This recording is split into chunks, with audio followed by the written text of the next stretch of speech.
اب اس کے بعد میں احمد شمیم شعبہ ہند کے طالب علم اسے درخواست کر رہا ہوں آئیں اور اپنی تقریر پیش کریں مدارس کے اوپر. ورحمۃ اللہ وبرکاتہ. احساس عنایت کر آثار مصیبت کا، احساس عنایت کر آثار مصیبت کا، امروز کی شورش میں اندیشہ پردہ دے. بے لوت محبت ہو بے باک صداقت ہو، بے لوت محبت ہو بے باک صداقت ہو، سینوں میں اجالا کر دل صورت مینا دے. آیا ہے کیا کرنے، بہت خوب، بہت اچھے. نحمدہ ونصلی علی رسولہ الکریم. اما بعد قال اللہ تعالی وذکر فإن الذکریٰ تنفع المؤمنین. صدق اللہ العظیم. معزز سامعین کرام اور حاضرین جلسہ، میری تقریر کا عنوان ہے مدارس کی اہمیت. میں اس موقع پر مدارس اسلامیہ کی اہمیت و افادیت پر روشنی ڈالنا چاہتا ہوں. یہ مدارس اس وقت جو آپ کے سامنے ہے بہت سے جھوپڑیوں چھپروں کی شکل میں، کوئی قلعہ کی شکل میں، کوئی بہترین و شاندار عمارت کی شکل میں، دراصل یہ سب اسلام کے مربوط قلعے ہیں، دین کے آئین احسان ہے. اس سے ملت کا تشخص قائم ہے. یہ امت اسلامیہ کے دھڑکتے دل ہیں. یہ اخلاق و ایمان اور اخلاص و روحانیت کے سرچشمے ہیں. یہاں مردہ دلوں کو زندگی ملتی ہے. یہاں طلبہ کے قلوب میں اخوت و ہمدردی اور مساوات اور رواداری کی تخم ریزی کی جاتی ہے. اور سب سے بڑی بات یہ ہے کہ یہاں ان کے افکار و عقائد صحیح ہوتے ہیں. معزز سامعین، زمانے نے کئی بار کروٹ لی ہے، تاریخ کے دھارے نے کئی بار اپنے بہاؤ کا رخ بدلا ہے. آپ دیکھ رہے ہیں ملک کے گوشے گوشے میں علم کی 800 سالہ پرانی تاریخ بار بار دہرائی جا رہی ہے. اسلام اور مسلمان خوشی کا سیلاب بار بار ہمارے دروازوں پر دستک دے رہا ہے.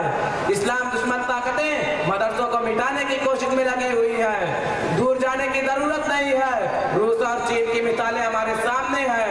وہاں کے مسلمانوں پر جو ادبار و نکبت آیا، تشکیک و تذبذب اور ارتداد کا جو طوفان اٹھا، ان میں وہاں گرتی کے جو مدارس تھے وہ ختم ہو ہی گئے.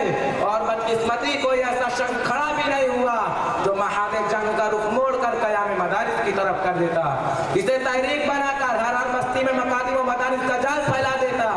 مدرسے ختم ہو جائے تو مسجدوں کو زندگی نہیں مل سکتی. مسجدوں کو آباد کرنے والے کہاں سے آئیں گے؟ اپنی تنخص، اپنی شراکت کا احساس قائم نہیں رہ سکتا.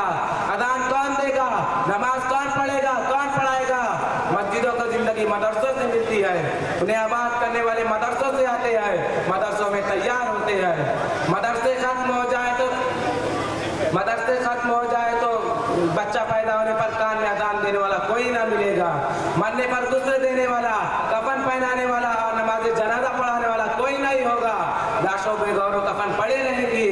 مدرسے ختم ہو جائے تو قرآن پر ایمان رکھنے والے کیفیت قرآن سے محروم رہیں گے. رسول اللہ صلی اللہ علیہ وسلم پر ایمان کے دعوے دار کلام رسول نہ سن سکیں گے. بڑے غور سے سن رہا تھا زمانہ، بڑے غور سے سن رہا تھا زمانہ، تم ہی سو گئے داستاں کہتے کہتے.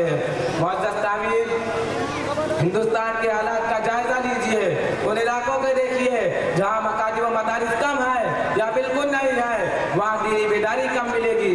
لوگوں کو اپنے نام رکھنے تک کا شعور نہیں ہے. وہ کرد و پیش کے ماحول میں گم ہو گئے ہیں، اپنی کوئی پہچان نہیں رکھتے. بعض مراسم کی حد تک ان کا ایمان و اسلام باقی ہے. مسجدیں ہوں گی، بکثرت ہوں گی، پھر بھی آباد نہ ہوں گی. میرے دوستو، آج کے اس ترقی یافتہ دور میں بھی کوئی ایسا ہے جو موصلی انکار کر سکتا ہے؟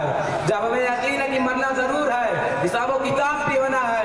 جس نے زندگی دی ہے وہ زندگی کے بارے میں سوال کرے گا، قبر میں سوال و جواب ہوں گے. تو میرے دوستو، ان سوالات کے جوابات مال و دولت، بہترین کالج، بڑی بڑی یونیورسٹیاں نہیں دے سکتی.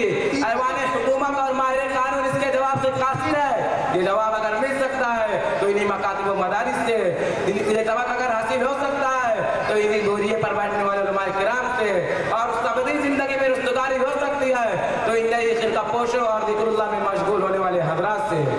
صحیح ہے، نہ پوچھ ان فرقہ پوشوں کی ارادت ہو تو دیکھ ان کو، نہ پوچھ ان فرقہ پوشوں کی ارادت ہو تو دیکھ ان کو. یدے بیضا لیے بیٹھے اپنی آستینوں میں، اور کسی نے کمال عقیدت و ارادت کو ملحوظ رکھتے ہوئے سچ کہا ہے. تردامنی پہ شیخ ہماری نہ جائیو، تردامنی پہ شیخ ہماری نہ جائیو، دامن نچوڑ دے تو فرشتے وضو کرے.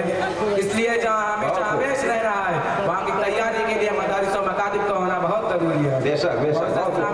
مغلیہ سلطنت کے زوال کے بعد اسلام پر ایک ایسا دور آیا